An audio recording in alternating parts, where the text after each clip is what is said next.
Face to face ఉంటే దాని గురించి చర్చించుకోవడానికి, ఇంకా క్లారిటీగా అర్థం అవడానికి మీ ఫేస్ ముఖ కవళికలను బట్టి కూడా నేను మార్పులు చెప్తూ ఉంటాను.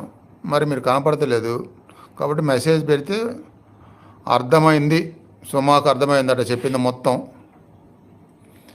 వేరే వాళ్ళకి అర్థమైందా? శ్రావణి, దినేష్, మీరే కదా మెసేజ్ పెడుతుంది, చెప్పండి. ఇంకెవరు ఉన్నారు లైన్లో? శీలం ఓన్లీ నమస్కారం గురించి పెట్టారు, ఆయన ఏం మెసేజ్ వేరే పెడతలేదు.